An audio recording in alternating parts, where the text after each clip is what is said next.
Assalamualaikum warahmatullahi wabarakatuh. Waalaikumsalam warahmatullahi wabarakatuh. Saudara-saudara Ustadz Danu Official Channel, Pak Ustadz Danu khususnya. Lanjut video kedua kita Ustadz ya. Wih, jelas. Pak Tung, lanjut lagi kita. Nanti ada pertanyaan juga nanti dari Pak Tung ya.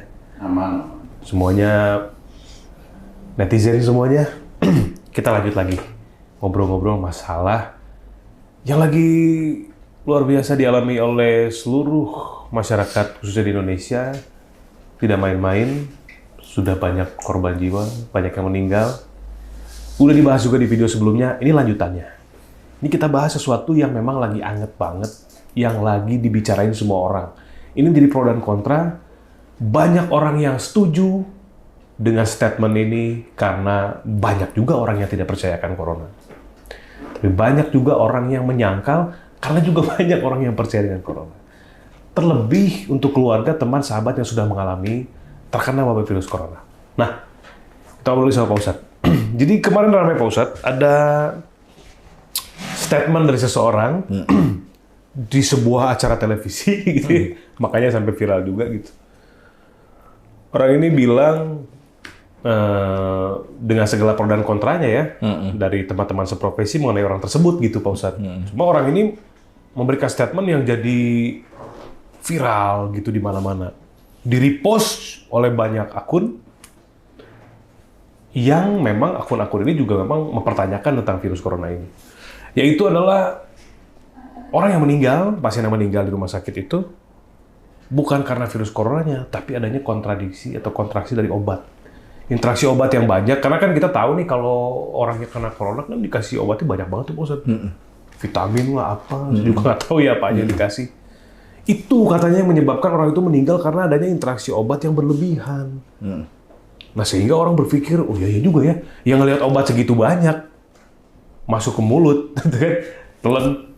Ya, orang awam berpikir, oh ya iya itu sama kayak di sinetron kalau orang bunuh diri kan, gitu loh. Obatnya banyak, minum sekaligus gitu. Nah, orang pasti pikirannya kan ke sana. Bahwa ini sebetulnya kasarnya adalah seperti pembunuhan terencana. Jadinya kan begitu. Sebagian orang berpikir Orang berpikir seperti itu. Ya. Tapi tidak semua orang juga meninggal. Ada juga yang sembuh, ada juga yang selamat. Nah ini sebetulnya kembali ke akhlak lagi nih Pak Ustadz gitu. Berarti kan bukan obatnya sebetulnya. Kalau toh ada yang sembuh, harusnya kalau memang kontraksi obatnya banyak, ya semuanya aja meninggal gitu. Iya. Silakan Pak Ustadz. Oke, bagus sekali. Tapi itu disiarin di TV itu. Ya, Beneran? itu disiarkan di TV. Oh Allah ya Rabbi. Disiarkan di TV, kemudian potongan ketika statement itu keluar, itu yang jadi Masukin lah ke IG, ke sosmed dan Betul, sebagainya. betul. Oh, gitu. Jadi gini Mas, sebenarnya. Jadi kalau itu dampak dari makan obat yang banyak, itu yang pertama dilihat ada organ-organ tubuhnya orang yang meninggal itu diotopsi. Jadi meninggal itu ada beberapa hal, istilahnya kalau teman-teman dokter itu punya riwayat penyakit apa. ada gula apa? Ya, gula, jantung. apa, iya jantung, apa ini dia punya riwayat penyakit itu. Nah, kalau dia punya riwayat penyakit itu dengan obat yang dikasih kontradiksi, ya bisa aja. Kalau memang obat itu kontra dengan obat dari penyakit yang dia derita. Nah, kalau memang orang-orang berpikir saat ini, obat-obat virus corona ini yang dikonsumsi ini kan rata-rata kalau nggak vitamin, suplemen, ya. Ini rata-rata ya, saya amati ya. Kalau meninggal karena obat, kontradiksi obat itu menurut saya enggak. Kalau meninggalnya karena obat aja. Karena obat aja enggak. Satu, teman-teman peneliti obat itu jelas dia meneliti obat ini aman di takaran berapa. Disertasinya jelas itu Pak. Jelas banget, penelitiannya jelas lah ya. Saya sendiri pun tidak pernah menolak kalau berobat ke dokter, enggak pernah saya menolak. Jangan ini, enggak, saya malah seneng saya. Karena juga beliau memang diberi keilmuan oleh Allah Ta'ala menemukan obat-obat yang bagus secara fisikly ya, secara fisikly. Nah, cuma kalau yang meninggal banyak karena obat, menurut saya tetap saya bilang lagi enggak, karena harus dilihat kasus per kasus. Kalau meninggalnya hanya sesek, semuanya hampir sama sesek, kemudian oksigen, ya begitu itu. Peristiwanya hanya cuma satu, peristiwa yang ada di dada. Nah, peristiwa yang ada di dada itu apa? Ya cuma marah aja rata-rata. Marah yang disimpan atau marah yang meledak, yang semuanya belum atau jarang dimohon ampunkan kepada Allah. Jarang meminta maaf sama orang yang dulunya sering dia marahi. Gitu-gitu aja sih kalau menurut saya. Jadi orang itu menelaah wasyariwu ila maghfiratim mirabikum itu nggak berjalan, dan bersegeralah kamu memohon ampunan Allah ya. Jadi nggak berjalan seperti itu. Jadi pada saat seseorang itu minta maaf itu kadang hanya di mulut, tidak serius di dalam hati. Dan itu penilaiannya beda di hadapan Allah, insya Allah seperti itu. Nah, kadang orang yang mendakwahkan jangan marah itu dianggap sepele sama orang-orang seperti itu. Dia punya persepsi beda. Orang kok nggak boleh marah, kan seperti itu. Ya kan? Nah, inilah yang akhirnya dia terjebak dengan kondisi dia sekarang, kalau memang kondisinya seperti saat ini. Dia akan terjebak sendiri, siapapun orangnya. Nah, statement kalau orang meninggal saat ini yang banyak karena obat, menurut saya enggak. Kalau dilihat dari sisi syariat gimana? Syariat meninggal itu memang atas izin Allah. Betul. Tetapi kalau dari obat enggak. Tetapi dari mana? Nah, dari ayat yang harus kita ketahui. Wala tulqu bi aidikum ila tahlukat. Itu harus. Jadi janganlah kamu menjerumuskan dirimu dengan perbuatanmu ke dalam kebinasaan. Berarti seseorang mau meninggal sekarang itu sudah punya track record sendiri tentang kesalahan-kesalahan dan dosa-dosanya. Dan berapa yang dia mohonkan ampunan atau tidak, itu Allah punya track record sendiri. Lebih komplit daripada kapasitas komputer di dunia yang paling komplit lah. Lebih detail daripada komputer yang dia bisa memasukkan secara detail istilahnya. Manfaatnya, tidak manfaatnya, dengan orang tua, dengan ayahnya, dengan ibunya, dari umurnya, dari sisi itu, imannya, kemudian banyak sekali yang dimasukkan oleh Allah Ta'ala di titik itu. Sehingga kalau memang virus ini dimasukkan ke arah sana, insya Allah kalau menurut saya, ini memang disasar adalah orang yang emosional. Orang yang merasa pandai, orang yang merasa pintar, orang yang sombong, itu masuk ke link ini. Siapapun orangnya masuk.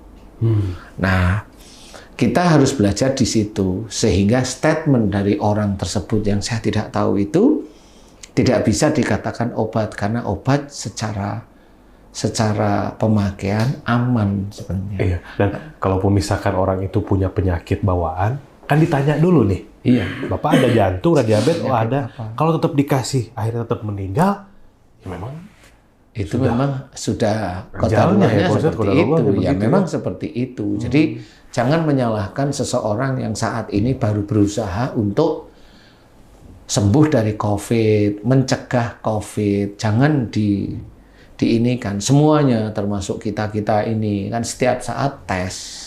Setiap saat tes, kan begitu ya. Jadi nggak cuma tes, ada yang sudah divaksin, kan seperti itu. Jadi kita tetap menjaga. Di luar kita sudah divaksin, tidak terus vaksin itu menjadi Tuhan. Tuhan itu gimana? Akhirnya orang itu, saya sudah divaksin, saya nggak akan kena virus. Jatuh dia, karena itu kesombongan.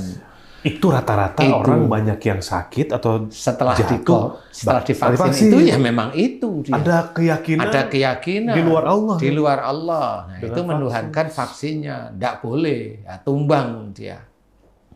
Seperti itu. Nah, inilah sebenarnya harus difahami semuanya bagi kita sebagai orang Islam yang betul-betul belajar untuk memahami Allah itu bagaimana.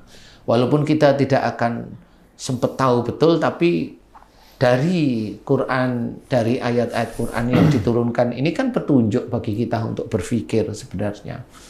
Jadi jangan menyalahkan obat yang memang sudah diteliti, amanlah bagi orang. Kalau mamanya tadi Mas Bobi bilang, dokter akan tanya punya riwayat penyakit apa, ini pasti obatnya dikasih yang sesuai dengan penyakitnya tersebut. Jadi menurut saya itu jangan, istilahnya. Kalau menurut saya dari sisi syariat, ya harusnya seperti itu. Memang dari sisi syariat itu orang meninggal atas izin Allah. Nah, atas izin Allah, haknya Allah, ya itu haknya Allah. Yang mengetahui takdir meninggalnya hanya Allah, ya saya tetap jawab iya. Tapi Allah itu tidak dolim, harus di-ngertiin juga. Nggak terus Allah itu mencekek orang-orang yang meninggal dicekek sama Allah, nggak seperti itu. Nggak terus dia baru melahirkan, anaknya masih bayi, dia meninggal karena COVID, gimana? Akhirnya kan Allah dolim ini, enggak, ya itu dari dia sendiri. Tetap dari orang itu sendiri, karena sudah dijelaskan banyak ayat bahwa Allah itu tidak akan berbuat dolim kepada hambanya. Itu jelas sekali. Dan itu kita pegang itu. Nah, kalau kita pegang berarti untuk menganalisa sesuatu, jangan menyudutkan Allah Ta'ala. Dan jangan juga itu takdir Allah, itu tidak tahu, tidak mau tahu. Padahal kalau mamanya kita melihat dari walatulqu biaidikum ila tahlukat, ini sudah dijelaskan. Janganlah kamu menjerumuskan dirimu dengan perbuatanmu ke dalam kebinasaan. Kalimat berikutnya, ini yang harus kita ketahui. Wa asinu. Nah, ini. Dan berbuat baiklah. Nah, ini berbuat baik ini diwajibkan. Dan berbuat baiklah. Wajib berbuat baik ini. Nah, sekarang gini Pak Ustadz, kalau kita berbuat baik, kalau kita tidak sengaja, atau gimana ya enaknya? Kalau kita sengajalah menjerumuskan diri kita ke dalam kebinasaan. Misalkan kita marah. Apa? Kita marah. Marah. Di posisi kita sudah tahu marah itu nggak boleh. Tapi di saat yang bersamaan, kita berbuat baik. Ini gimana nih Pak Ustadz? Sebenarnya itu akan beda-beda. Kalau marah sama berbuat baik itu beda. Nanti pada waktu di Yaumul Hisab itu akan ditimbang. Banyakan mana? Lah, kalau kita itu tidak tahu baiknya kita itu seberapa, marahnya kita itu jelas, emang berani besok di akhirat itu ditimbang itu banyak buruknya berani? Kan nggak berani. Lah secara Islami untuk menghilangkan dosa-dosa kita kan dengan mohon ampun, Mas. Loh, kita jalankan mohon ampun. Nah, petunjuk dari Allah Ta'ala itu salah satunya adalah otak dan hati kita. Loh, kok saya marah? Itu petunjuk Allah sebenarnya. Ya harusnya hentikan, duduk, istighfar, nggak usah marah. Istighfar itu berarti kita melakukan petunjuk Allah yang sudah terlintas di dalam pikiran kita. Dikuatkan dengan hati, nggak boleh marah. Kan sudah jelas. Ya berhentilah, diem dulu. Ngapain kek? Jangan itu, nenangin, baru nanti omong itu diteruskan dalam konteks yang tidak ada emosi. Nah itulah malaikat Raqib yang mencatat kebenaran, kebaikan itu senang. Allah juga senang. Oh, dia paham berarti. Petunjuk Allah itu akan diberikan sebenarnya. Cuma manusianya itu tahu atau dia nggak mau tahu. Seperti umumnya mendengarkan kita, jangan marah, bagimu surga. Orang semuanya di dunia orang Muslim itu tahu kalau nggak marah itu masuk surga. Tapi kenapa yang dilakukan itu marah rata-rata? Dan kalau sudah nggak marah masuk surga, kalau marah berarti masuk neraka. Lah kalau sudah tahu, kenapa itu selalu dilakukan? Marah itu di semua tempat, ya entah sama istri, entah sama anak, entah sama temen, entah sama di majelis kalau dia dakwah, entah sama orang lain yang dia merasa saya kok nggak dihormatin sebagai saya itu tahu agama, saya kok nggak dihormatin padahal saya itu pejabat, saya kok nggak dihormatin padahal saya itu mantan apa, mamanya kan begitu banyak. Nah inilah sebenarnya dia menuhankan dia. Ada yang menuhankan jabatannya, ada yang menuhankan ilmunya, ada yang menuhankan. Ya ini yang dia tidak sadar bahwa dia menuhankan. Walaupun dia sholat. Walaupun dia sholat. Walaupun dia sholat. Nah, inilah orang-orang ini yang tidak sadar bahwa petunjuk itu ada. Kenapa saya begini ya? Tahu tapi dibuang sama dia. Pasti tahu kok. Pasti tahu itu petunjuk Allah itu bagi orang-orang Muslim itu dikasih sama Allah Ta'ala. Allah itu memberikan petunjuk. Cuma kadang-kadang kita ada yang nggak mau tahu atau menolak. Jelas, tunjukkanlah kami jalan yang lurus, itu doa yang dimohonkan. Pasti Allah itu memberikan petunjuk agar kita itu lurus. Tapi kita nggak mau.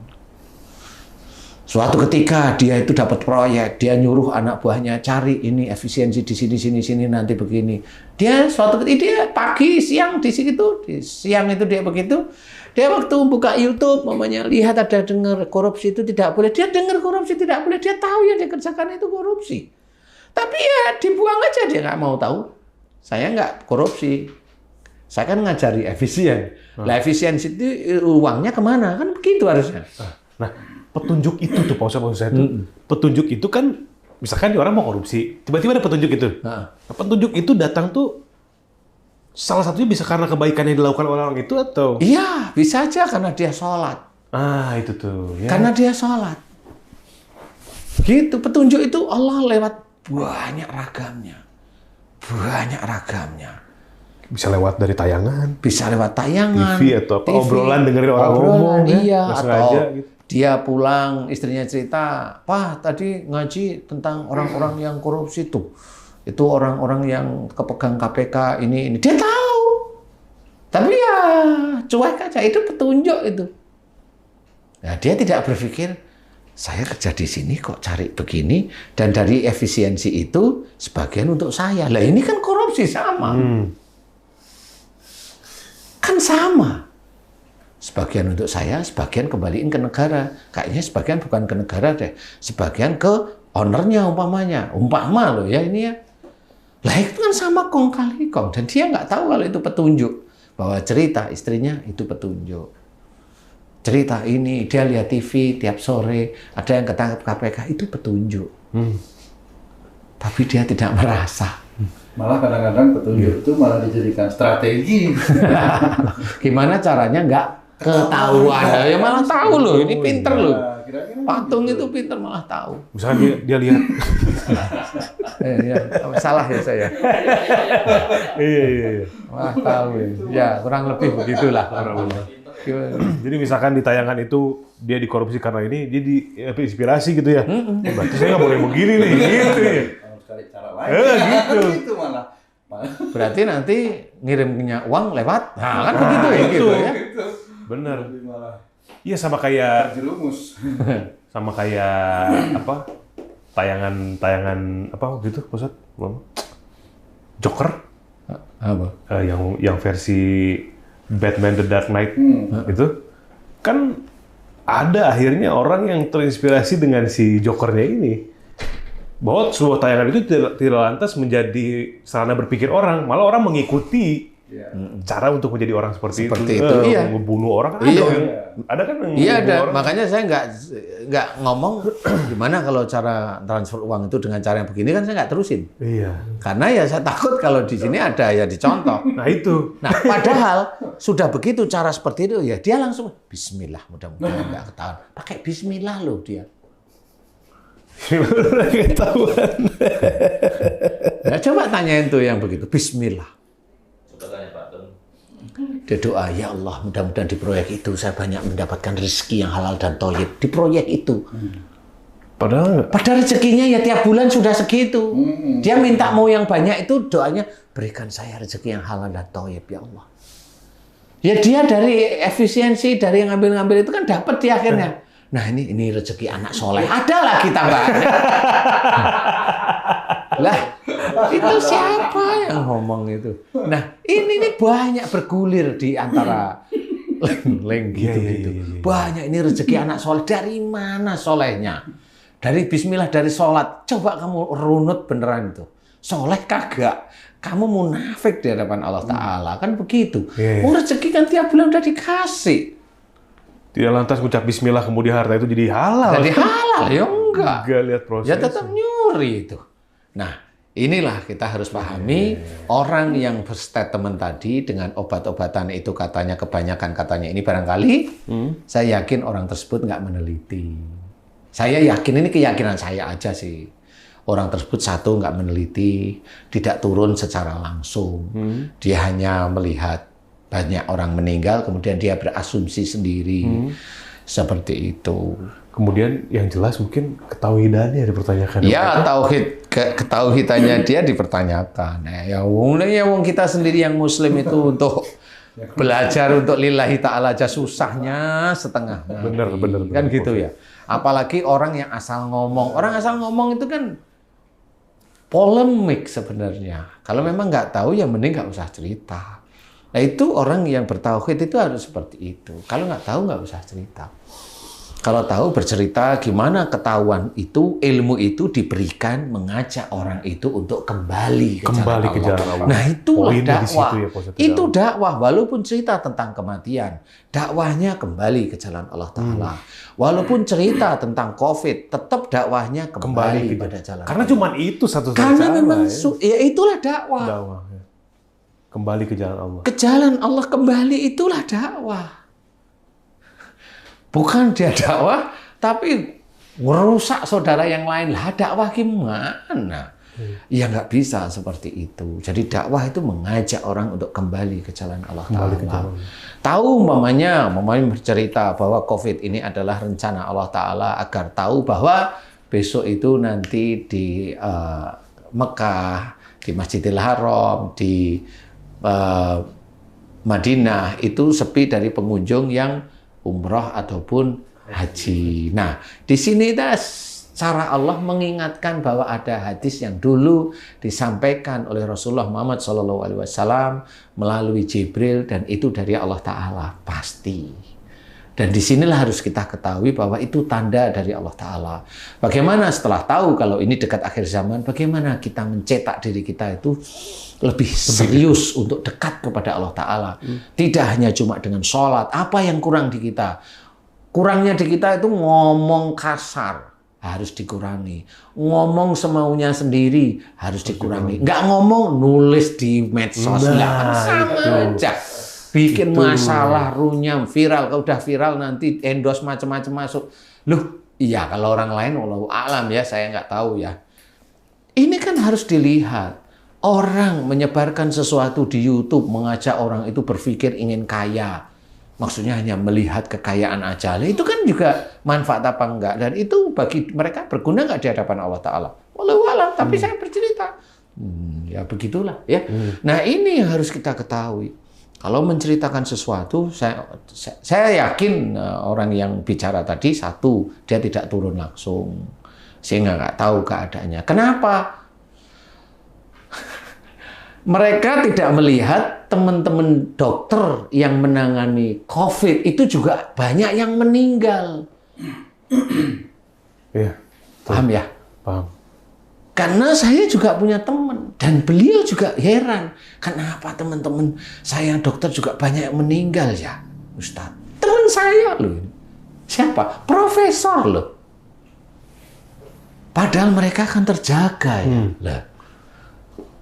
Karena saya nggak mau menggurui ya saya diem. Iya ya, nggak mau guruin saya. Apalagi beliau nggak tanya, profesor loh. Ini saya cerita profesor loh ini. Kenapa ya Ustaz?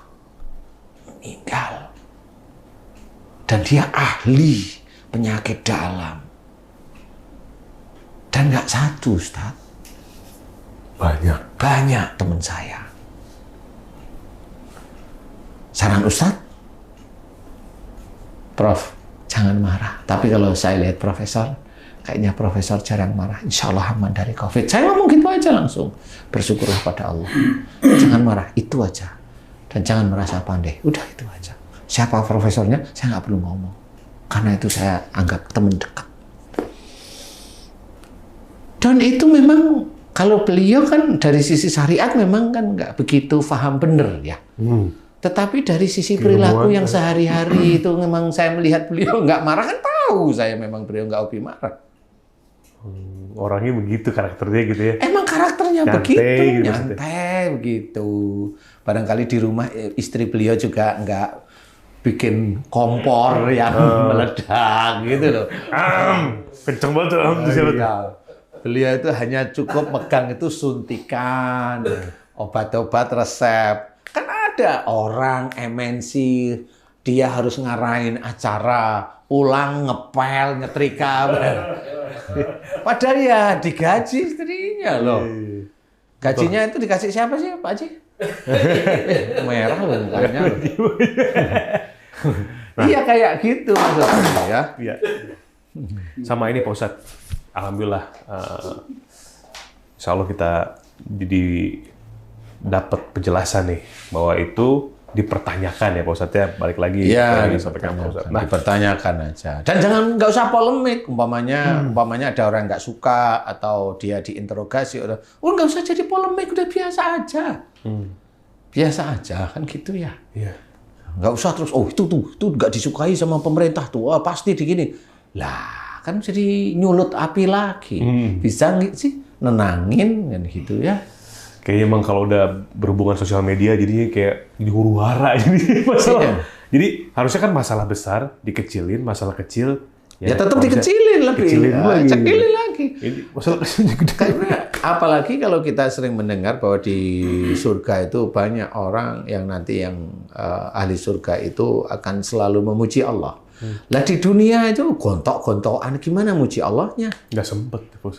Hah? Nggak sempet buru-buru muji Allah. Enggak, maksudnya kalau saya ngajak berpikir bahwa orang yang gontok-gontokan itu paham nggak bahwa dia harus belajar untuk memuji Allah. Oh, ya. Kan seperti itu, belajar. Bukan menjadikan orang lain tuh terprovokasi, kan seperti itu. Nggak seperti itu. Nah inilah yang harus kita ketahui, bahwa harus dipahami bahwa orang tersebut pasti tidak turun secara langsung. Dan beliau juga, saya juga nggak tahu, kenapa. Kalau saya menjelaskan semampu saya berpikir aja, karena kan saya bukan orang ahli kesehatan ya, orang-orang yang berkecimpung. Tapi otak saya ya ini titipan Allah aja. Kalau saya terangin seperti ini karena saya sering mendengarkan teman-teman dokter itu bercerita di TV lah, atau saya interaksi dengan teman-teman dokter itu kan ada kalimat-kalimat yang saya ambil sebenarnya. Jadi beliau ya mati-matian di garis depan. Ada salah satu santri saya, seorang dokter, dan dia di garis depan. COVID itu garis depan, itu santri saya. Santri saya.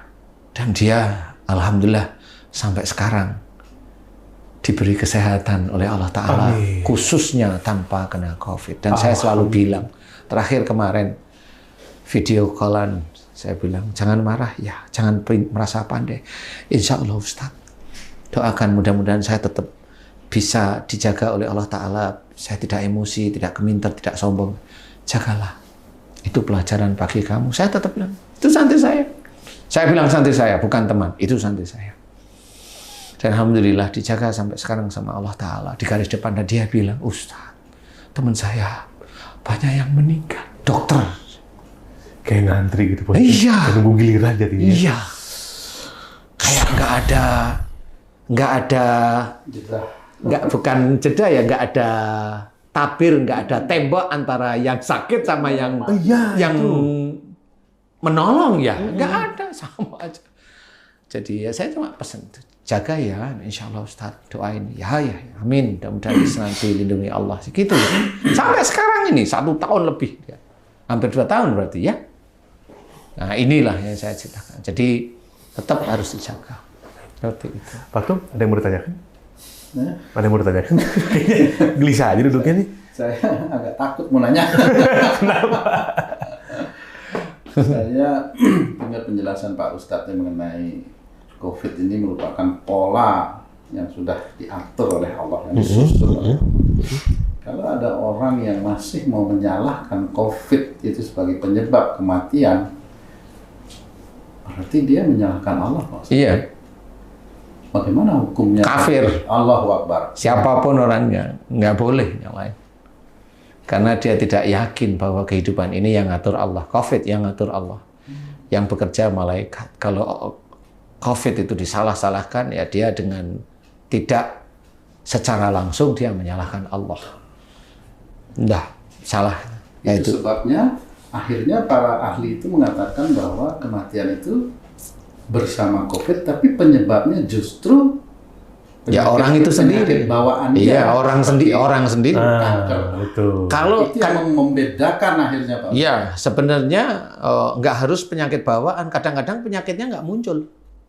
Penyakit bawaannya. Ya tidak diketahui. Tidak diketahui dia Tidak muncul, diketahui tapi tiba-tiba dia mati aja sesak. Secara akhlak, dia Secara akhlak pasti nih emosional jelas. memenuhi syarat, kira-kira Sudah gitu. memenuhi syarat, secara syariat memenuhi syarat Allah. Di situ Di situ tetap Bedanya ya, di situ. tetap sudah memenuhi syarat. Bagaimanapun juga memenuhi syarat untuk meninggal, ya sudah diambil oleh Allah Jadi Taala. COVID itu seperti pematik lah istilahnya gitu. Pak. Ya, COVID itu hanya pemantik Pengapian aja. gitu. Ya, istilahnya itu kong kali kongnya itu seperti itu. Iya. Tapi ya memang seperti itu malaikat semua. Tubuh manusia seperti ini penuh dengan malaikat. Malaikat yang jaga mata, Ngedip malaikat ini, yang di hidung, di mulut, di telinga. Ini kan bersaksi semuanya para Iya. malaikat mencatat.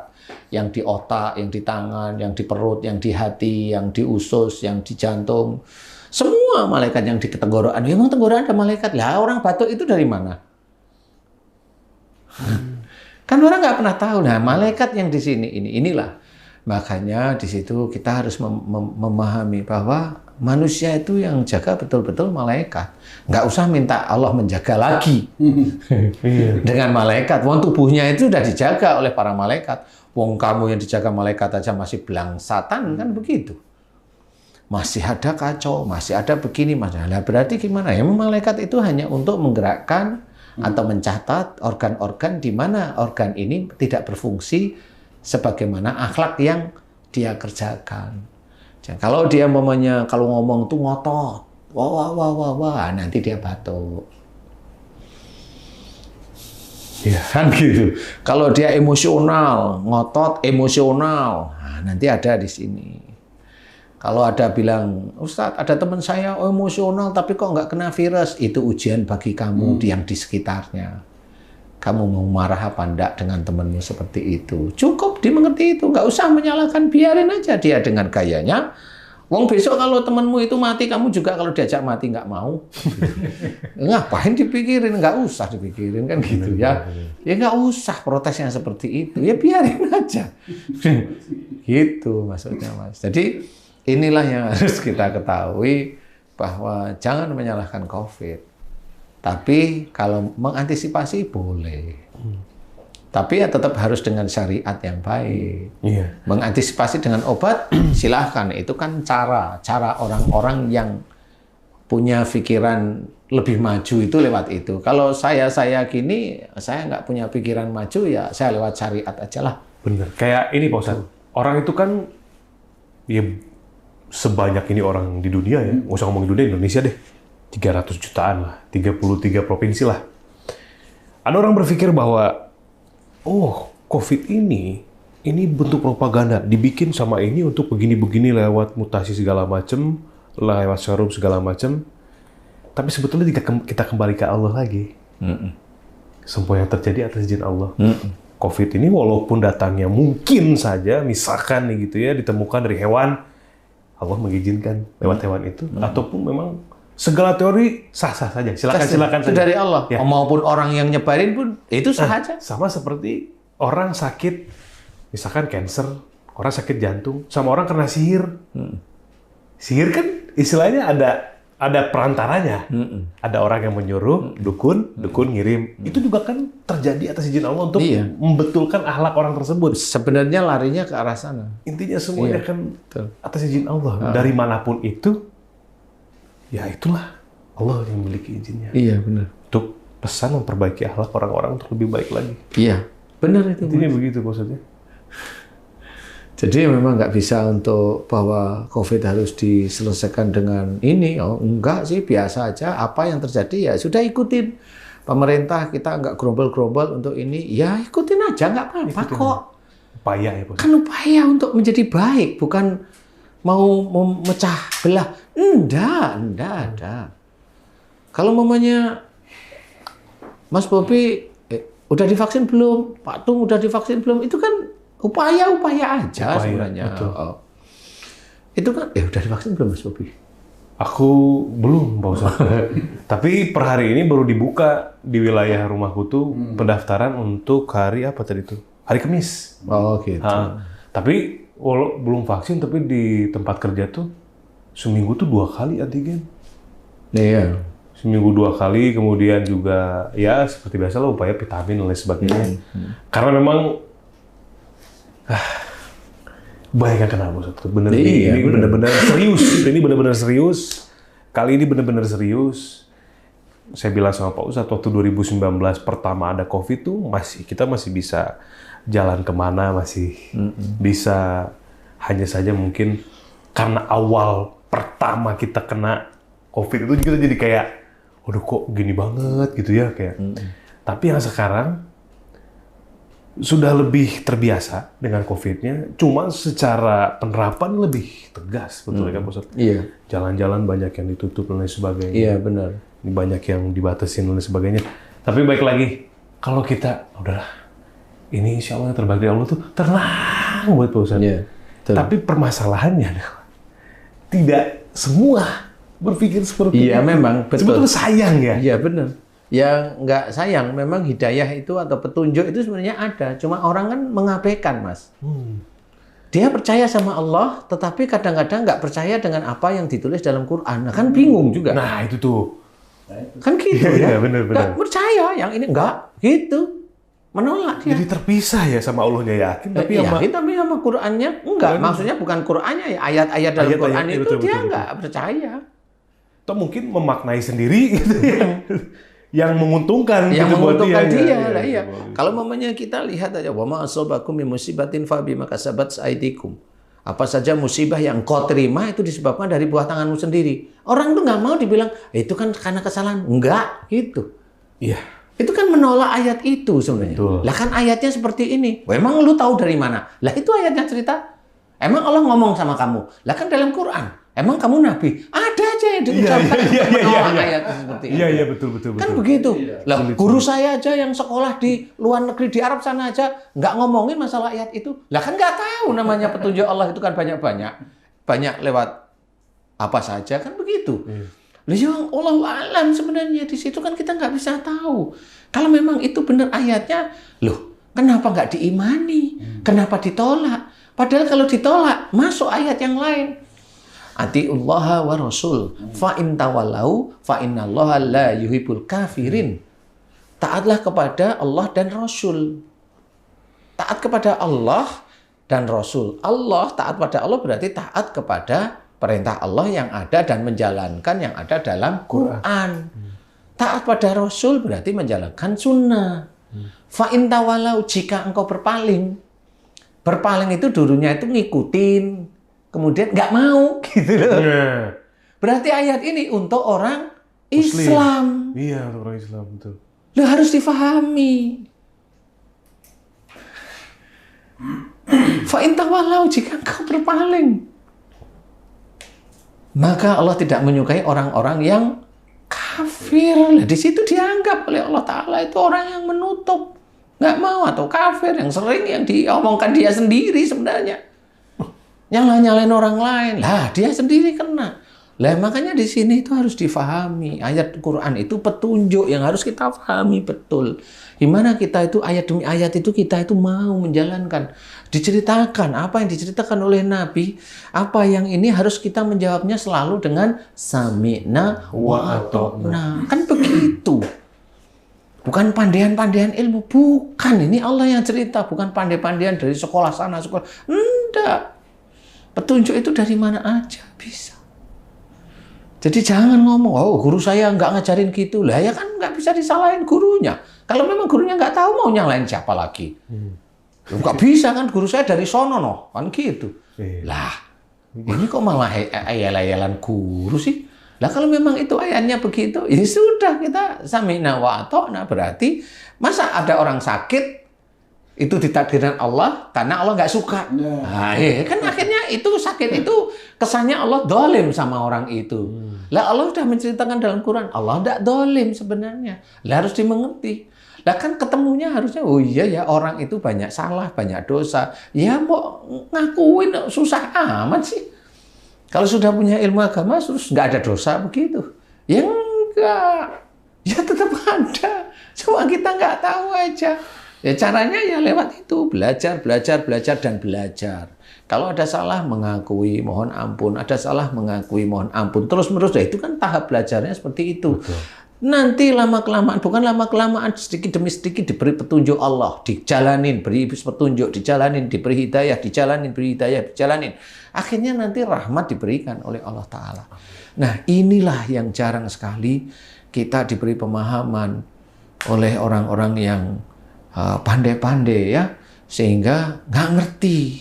Kita orang Islam itu mau berjalan kemana itu nggak ngerti. Yang satu gontok-gontokan dengan pemerintah, yang satu gontok-gontokan dengan saudaranya sendiri, yang satu saling-saling. Nggak udah yang saling-saling serang itu ya nanti dosa di hadapan Allah Ta'ala. Udah santai aja, kita ngikutin Allah. Kita tuh, iya ya. Orang tuh kayak bingung mau kemana, kayak bingung mau ngapain. Padahal panduannya tuh jelas. Ada bukunya, ada. Iya. Ada padahal ya. Iya. Tapi apa ya, mau mengimani itu susah, mau menjalankan nggak mau karena merasa dirinya nggak ada dosa. Lah kan repot. Untuk orang yang masih jauh dari itu, Pak Ustadz. Ya. Untuk orang yang dari keluarganya pemahaman agamanya kurang, kemudian dari ruang lingkupnya juga kurang. Sebetulnya mungkin yang sedang menyaksikan video ini berawal dari mana untuk bisa memahami petunjuk itu? Apakah yang penting berbuat baik aja dulu? Tetap mencari petunjuk dan hidayah itu akan diberikan oleh Allah Ta'ala. Semakin lama semakin grade-nya itu tinggi. Semakin grade-nya tinggi, ujiannya pun pasti tinggi. Carilah. Petunjuk itu harus paham. Kalau mendengar ini, carilah orang yang paham tentang agama di sekitarmu. Diskusi. Amalkan apa yang beliau ajarkan yang baik, amalkan. Kalau ada ajaran yang tidak baik, nggak usah. Belajar dari situ, berdoa, mohon diberi jalan agar menemukan guru-guru yang soleh. Dan seperti itu berdoa, nanti Allah yang ngatur. Seperti itu, pasti. Allah itu tahu beda. Walaupun dia guru, satunya murid, kalau muridnya lebih baik akhlaknya daripada gurunya, muridnya bisa naik kok. Nah, gurunya, kalau gurunya itu merasa dia itu ilmunya hebat, keselip besok. Yakin. Yakin. Seperti itu. Nah, inilah yang harus kita ketahui. Loh, berarti gurunya itu, dia besok kalau muridnya soleh, gurunya ini akan menjadi lebih baik dari muridnya. Oh, belum tentu. Oh, nanti itu amal soleh sama dosa itu ya dihitungnya nafsi-nafsi. Orang per orang. Penentunya di situ. Akan menjadi penentu tetap di situ. Dia mengajarkan sholat, iya. Dia mendapatkan amal jariah dari sholatnya yang diajarkan, iya. Tapi nggak taunya dia juga memfitnah saudaranya yang lain. Nah, dia juga dapat dosa jariah. Jangan dianggap amal soleh aja yang dihitung, dosanya nggak dihitung. Nah, selama ini orang Islam rata-rata kita itu yang kita perlihatkan gayanya itu amal yang menurut kita soleh. Menurut kita masih ya. Padahal menurut syariat belum tentu. Belum tentu. Bergantung sama sholat, amal zakat itu, puasa itu bergantung sama itunya sebenarnya. Lah kalau mama itu saya tambahi, setelah dia itu sholat, setelah dia itu zakat, puasa. Dia itu puasa, dia itu sedekah. Tapi sholatnya dia ada ujub, riak, sombong. Sedekahnya, zakatnya, puasanya dia ada ujub, riak, sombong. Mau kemana? Wong sudah habis begitu mau kemana? Mau kemana? Mau surga lewat mana lagi? Yang disombongkan ahli puasa Senin Kemis itu nggak taunya tiap orang diomongin. Saya lagi puasa loh ya, jangan nawarin saya. Loh, belum nawarin udah ngomong dia. Loh, berarti kan ujub dia. Lah, kan gitu. Emang di situ nggak ditulis sebagai ujub riya, karena dia di sini kepingin ngomong kalau saya itu mau puasa. Jangan ditawarin ya. Saya lagi puasa. Loh, padahal belum ada yang nawarin. Loh, kan itu cerita kalau saya puasa, ngomong aja begitu. Pakai kalimat di pelintir-pelintir aja kan mirip seperti itu. Benar. Iya kan? Emang gurunya dia siapa? Dia bilang gurunya siapa? Oh, dia sendiri nggak ngerti masalah itu. Dia tanya gurunya untuk menutupi dia sendiri. Keburukan dia sendiri, menutupi ketidakmampuan dia. Karena kalau dia sendiri punya guru, nah saya kan punya guru. Intinya kan mau ngomong begitu dia. Guru saya dari sini, bangga dia. Bangga terhadap orang tua, bangga terhadap gurunya, bangga terhadap jabatannya. Itu sudah dianggap fasik oleh Allah Ta'ala. Dan fasik dianggap oleh Allah Ta'ala kafir. Lah ini kan harus difahami juga, berarti nggak perlu seperti itu. Ada ujub, ada riak di sini, selesai semuanya. Kita belajar untuk tidak. Belajar itu susah sekali. Sangat susah sekali. Aduh, ampun gitu. Bener. Nah kan gitu. Lah tadi yang ngomong tadi di TV itu kan dia karena dia nggak mampu, nggak tahu, nggak ada di situ, dia ngomong di TV. Ya bisa diciduk oleh orang tertentu karena laporan orang yang lain kan gitu. Nah, itu ngawur, dia nggak ikut terjun, dia nggak ini, asal ngomong aja, ngomong mendiskreditkan yang lain ya bisa aja diselesaikan. Lah nggak salah seperti itu. Dia merasa difitnah, dia merasa di ini yang laporan itu. Ya menurut saya biasa aja, normal aja itu muamalah biasa. Tapi kan bagi orang diciduk itu sendiri kan masalah baru bagi dia, kan gitu. Kan kita belajar untuk tidak, gimana caranya. Sama. Kalau mau saya laporkan orang-orang yang memfitnah saya, bisa. Bisa, tapi saya nggak mau karena itu saudara saya. Lah ngapain? Ada UU ITE, ya. ada pasal berlapis. Iya, jelas. Jelas itu. Iya. Dan dia sudah kena dosa jariah, ya udah biarin aja. Dosa jariahnya dia cukup lah untuk membayar dia.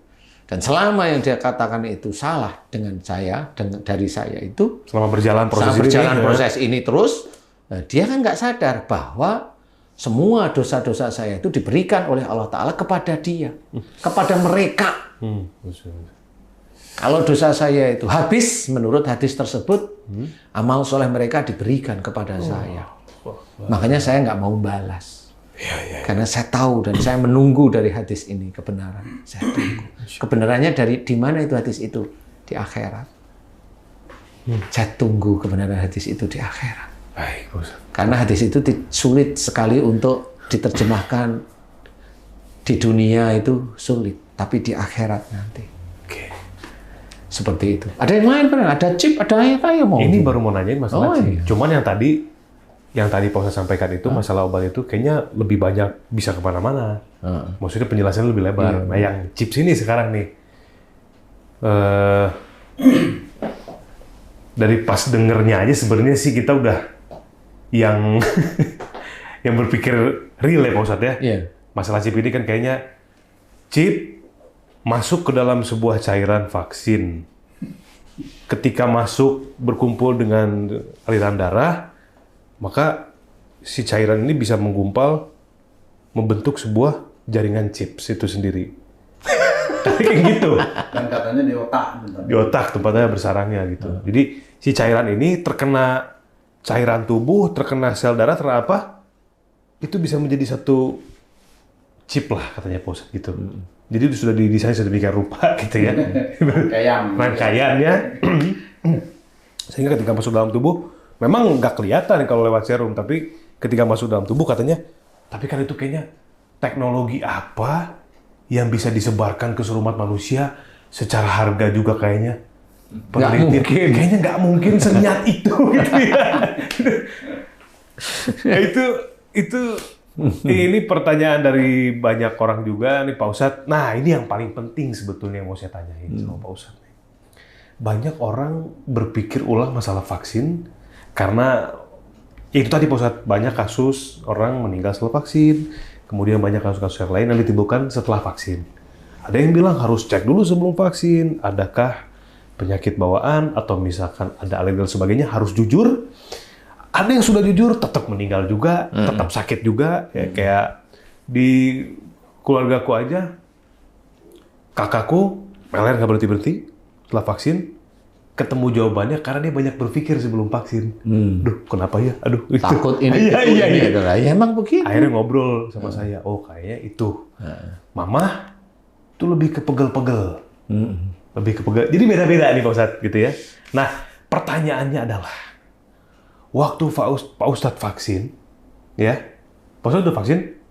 Alhamdulillah sudah. Alhamdulillah sudah. Sudah. Patung sudah vaksin? Alhamdulillah. Itu yang membuat Pak Ustadz mau vaksin, kemudian cara berpikirnya tuh gimana sih? Kemudian ada efeknya nggak setelah vaksin? Saya ringan aja gini ya. Satu, vaksin ini darurat, saya anggap darurat lah ya. Kalau darurat itu ibaratnya orang di hutan nggak ada makanan, dia mau mati, padahal imannya harus diselamatkan. Sehingga makan daging babi pun itu dibolehkan kalau kondisi darurat. Oke. Kalau nggak ada apa-apa yang lewat babi, berarti itu petunjuk Allah Ta'ala harus dimakan, dan di situ tidak diboleh di bawah ceritanya. Hanya makan pada saat lapar. Nah, Oke, terus. ya, itu darurat untuk menyelamatkan iman. Ya, dari situ tidak boleh ambil daging itu dibawa pulang juga nggak boleh ya. Nih, salah satu dari ulama tersebut, banyak ulama yang itu, dan juga Quran sudah menceritakan bahwa darurat itu boleh. Nah, vaksin virus ini, itu keadaan ini kan darurat, sangat darurat sekali. Apapun yang dipergunakan manusia itu adalah sebenarnya untuk menyelamatkan manusianya itu sendiri. Tidak ingin membunuh sebenarnya. Jadi orang itu harus berpikir seperti itu gitu loh. Kalau nggak mau ya nggak apa-apa, itu hakmu sendiri aja. Akhirnya kan suuzon terus-menerus, ya otaknya kan penuh dengan suuzon. Ya nggak apa-apa, suuzon itu sendiri kan ada nilainya dia di hadapan Allah sebenarnya, Mas. Iya. Suuzon itu ada nilainya dia di hadapan Allah Ta'ala. Dari suuzon itu sendiri dia sebarkan, ya akhirnya semua orang suuzon. Dia mendapatkan dosa jariah dari suuzonnya dia yang dia tumpahkan dia di medsos. Itu kan nggak pernah dibahas sebenarnya. Itu dosa jariah itu. Dan disebarkan, kalau disebarkan orang itu malah seneng. Saya menyebar nih, viral nih. Kan gitu dia. Kalau saya enggak, saya malu yang begitu. Nah, persoalan darurat ini boleh sebenarnya. Nah, yang lebih memungkinkan perhitungan saya itu di situ, Mas. Sehingga ya sudah, yang lebih saya harus vaksin itu adalah kenapa? Ini sebenarnya malu saya mau cerita itu, Mas. Malu banget saya. Nggak apa-apa, Pak Ustadz, biar jadi contoh, biar jadi pembelajaran. Nggak enak saya. Malu, tapi nggak apa-apa ya? Nggak apa-apa. Kenapa? Aduh, kenapa saya harus vaksin gitu ya? Hah? Di luar sebenarnya dalil-dalil syariat harus dipakai. Iya, tadi Pak Ustadz sampaikan. Saya malu, Mas. Karena kan saya harus pulang ke Jogja. Oh, iya. Sejawa Bali harus itu ya benar ya. Jadi saya harus divaksin. Karena syaratnya penerbangan. Iya. Nah, itu Pak Ustadz, Kalau sama saya sebenarnya nyarinya maunya dulunya itu di puskesmas, Mas. Di puskesmas maunya nyarinya, saya itu nggak ingin saya itu perlihatkan ini, nggak mau. Nggak taunya memang ada yang tahu. Akhirnya dihimbaulah oleh ya pejabat di lingkungan Jakarta sini untuk divaksin di tempatnya. Dihimbau. Ya oke lah, nggak apa-apa. oh, Ya seperti itu. Ya maunya saya di puskesmas saja. Tapi dihimbau ya sudah oke. Dan di situ saya bareng sama beberapa kiai-kiai penting menurut saya ya, kayak Kiai Sulaiman itu yang MUI DKI seperti itu barengan dengan saya waktu itu. Jadi ya semuanya ya nggak ada persoalan. Nah, Pak Ustadz sempat ngobrol nggak sama teman-teman Ustadz atau Kiai yang lain yang sama-sama divaksin? Beliau setelah vaksin itu ada apa? Belum gitu, ya, belum karena ya. saya disendirikan ya. Malu saya disendiriin sama beliau, para pejabat itu disendiriin saya. Disendiriin ngobrol gitu loh. Jadi ada beberapa pejabat polisian juga ada ini disendiriin. Jadi saya belum sempat ngobrol sama beliau Kiai Sulaiman. Saya mohon maaf ya Kiai. Jadi saya belum, karena langsung digiring seperti itu. Iya. Mohon maaf betul. Jadi belum sempat ngomong sih. Suruh nunggu ada reaksi enggak gitu aja sih. Ini kan saya juga sempat bilang ke Pak Ustadz, masalah vaksin ini saya nunggu Pak Ustadz. Kalau Pak Ustadz vaksin, saya vaksin. soalnya gini, maksudnya ya kan kita juga nggak bisa menutup mata telinga juga bahwa berita vaksin ini kan kemana-mana Pak Ustadz. Iya. Simpang siur. Saya tuh nunggu Pak Ustadz nih pandangannya terhadap vaksin seperti apa dan ketika beliau mau vaksin tuh apa alasannya? Ikhtiar sebenarnya. Lebih ke ikhtiar gitu, boleh. tadi Pak Ustadz sampaikan juga kan darurat gitu ya. Iya, darurat. Kemudian pertimbangan saya harus pulang ke Jogja, di mana pulang ke Jogja itu harus minta 1 kartu vaksin. Yang kedua itu PCR. Itu jelas sekali. Tujuannya. Kemudian ya surat tugas adalah seperti itu. Nah, semua sudah lengkap ya, nggak ada masalah. Ada deg-degan nggak sih Pak Ustadz waktu itu? Biasa aja. Nah ini nih. Sama tiket. Tiket.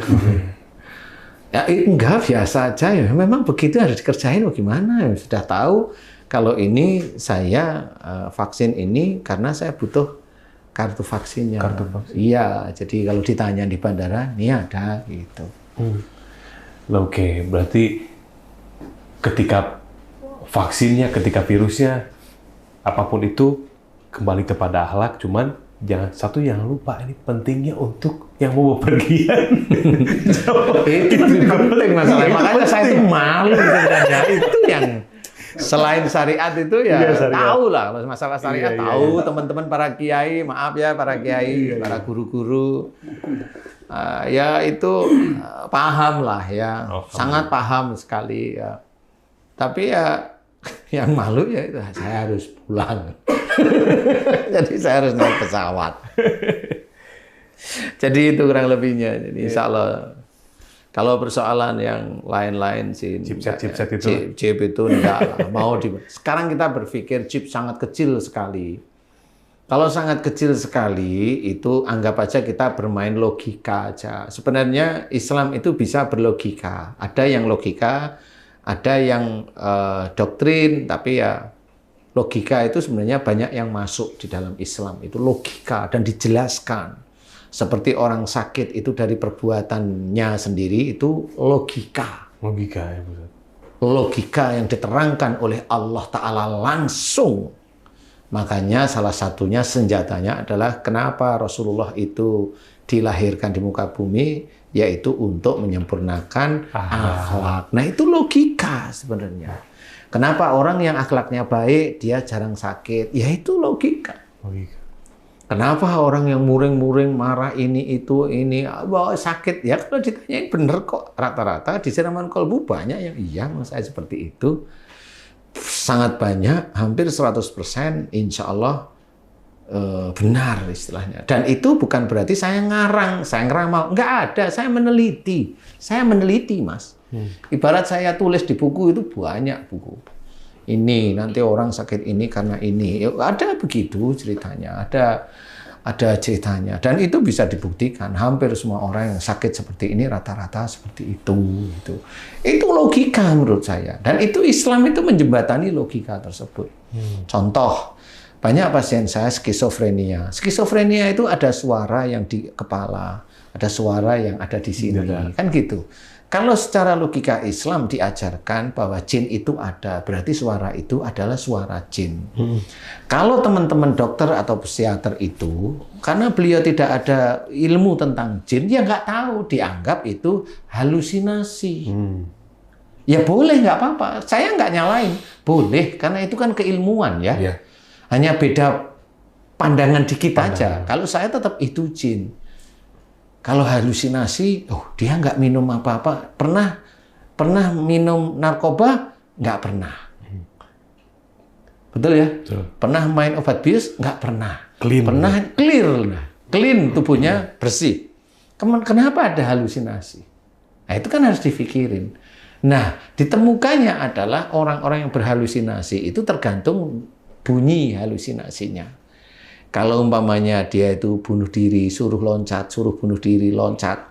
Itu saya tanya, kamu sebelum ada suara itu, kamu ada masalah apa? Nah, disitulah mulai muncul, saya banyak hutang, Ustaz.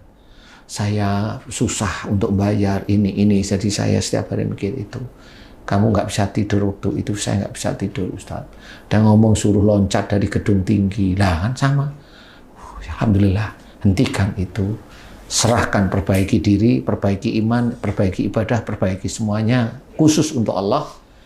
Dan doa, mohon diberi kemudahan bisa menyelesaikan persoalan dunia dan akhirat. Jangan lupa akhirat, jangan dunia. Selama ini kamu pasti ngejar dunianya. Nah, setelah dia itu paham, ngerti, ya saya baru doa. Ya makhluk yang jadi ngomong itu ya saya doain agar Allah yang mengambil. Karena itu bukan hak saya mengambil. Saya hanya doa ya ambil makhluk yang ngomong di pikirannya Pak ini atau Bu ini. Selesai. Besok saya tanyain, 1 bulan lagi ke sini, 1 bulan lagi kemari, saya tanya gimana? Udah enggak ada Ustaz. Alhamdulillah. Dia nggak minum obat penenang lagi untuk yang begitu. Selesai, Alhamdulillah. Karena apa? Ya itulah syariat Islam itu sebenarnya kalau mau berpikir, logik. Yeah. Logik, Mas. Saya gabungkan antara kasusnya dia dengan jin yang memang sudah diciptakan oleh Allah Ta'ala, bermacam-macam jin. Dan jin yang masuk ke otak orang tersebut diizinkan oleh Allah Ta'ala. Berarti jin tersebut manfaat bagi orang itu. Tapi kenapa itu jin masuk? Karena orang itu melakukan kesalahan. Salahnya apa? Bang yang ini bunuh diri suruh loncat. Salahnya dia tahu kebelet utang, tapi di dalam pikirannya dia inginnya mati, bukan ingin mau membayar hutang. Nah, kalau inginnya mati, dia kan punya sumpah mati. Kalau dalam kondisi yang labil seperti itu, masuklah jin yang levelnya tinggi, bukan jin bumi. Kalau jin bumi, jin sihir, jin ilmu kebal, ilmu pelet, itu jin bumi itu. Lah kalau yang skizofrenia itu jin levelnya tinggi. Yang menjadikan orang itu epilepsi, kelojotan, itu jin yang levelnya tinggi. Itu jin yang menguasai Justru bukan kesadaran. yang karena kebal atau apa, bukan. Bukan. Yang masuk cengkrem Bukan. Tapi yang punya ilmu kebal, suatu ketika besok sakit di tubuhnya. Nah, itu ilmu kebalnya yang terkunci.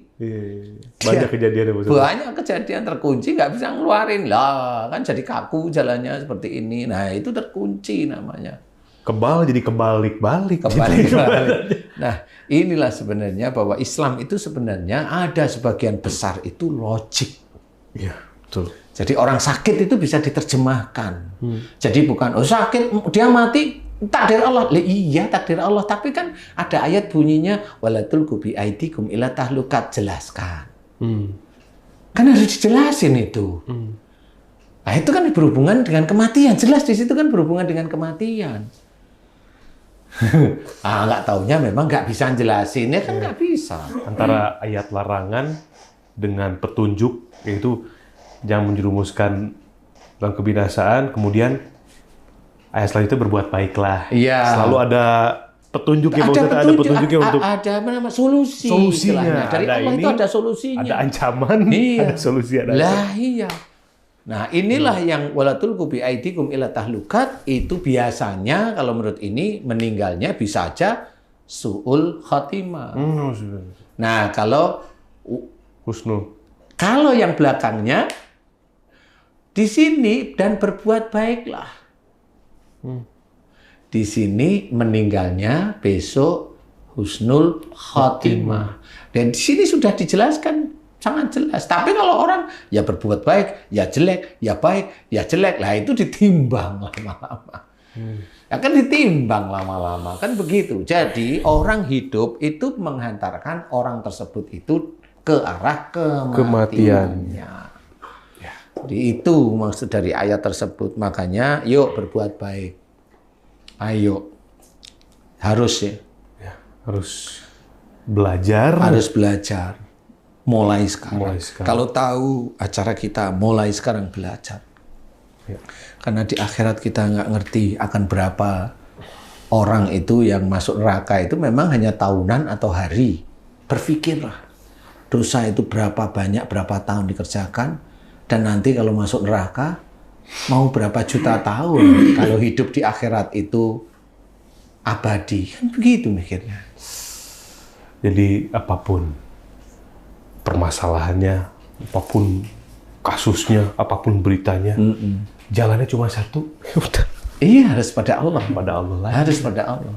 Karena ya sesuai sumpah kita ya maksudnya. Hanya kepada Allah kita memohon, hanya kepada Allah kita meminta pertolongan. Iya, benar.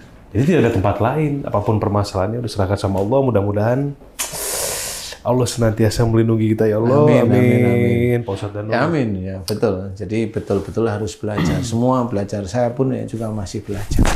Nggak bisa kita saling merasa pandai, itu nggak bisa. Nggak bisa. Nggak boleh, itu dosa itu. Itu dosa. Yang pandai hanya Allah. Pandai hanya Allah. Jangan masa berkuasa dengan punya jabatan. Jangan merasa berkuasa karena yang berkuasa hanya Allah. Karena dari proses belajar itu, belajar meningkatkan iman dan ketakwaan, belajar tidak marah, belajar untuk selalu bisa berpikiran baik. Justru Allah menilai dari belajarnya itu, Pak Ustadz. Belajarnya itu udah menjadi amal soleh. Amal solehnya iya. ya. Tinggal nanti bonusnya lah terserah Allah nanti. Kan gitu, bonus itu terserah Allah. Belajar itu menjadi amal soleh, Mas sebenarnya. Ya, berarti mari kita sama-sama belajar menyikapi COVID ini dengan syariat Islam. Iya. Karena dekat Allah, pada Allah. Betul. menjadikan kita lebih dekat pada Allah. Jadi COVID ini menjadikan kita lebih dekat dengan Allah. Iya. Bismillah, mudah-mudahan Allah meridhoi Amin. apa yang kita usahakan, apa yang kita bicarakan dalam vlog ini juga ya. Iya. Terima kasih Pak Tung, Pak Ustadz. Ya. Barakallah. Amin, Terima kasih Allah. atas begitu banyak ilmu yang luar biasa yang disampaikan ke kita semuanya, ke kita yang ada di sini khususnya, baik ke teman-teman yang ada di YouTube pada umumnya. Mudah-mudahan bisa diambil hikmahnya, dipelajari detail, didengarkan videonya, di-share. Jangan lupa bahwa semua terjadi karena izin Allah, semata-mata karena Allah ingin kita lebih dekat kepada Allah. Mudah-mudahan bermanfaat. Sekali lagi terima kasih semuanya. Sahabat dari Ustadz Official Channel, sedulur-sedulur, sampai ketemu lagi di video selanjutnya. Mudah-mudahan kita semua senantiasa diberikan kesehatan, Amin. bisa berkumpul lagi, membahas sesuatu yang Allah tentunya. Amin. Assalamualaikum warahmatullahi wabarakatuh. Waalaikumsalam warahmatullahi wabarakatuh. Wah, alhamdulillah. Makasih Mas Bob. Sama-sama, Pak Ustadz. Wih, keren.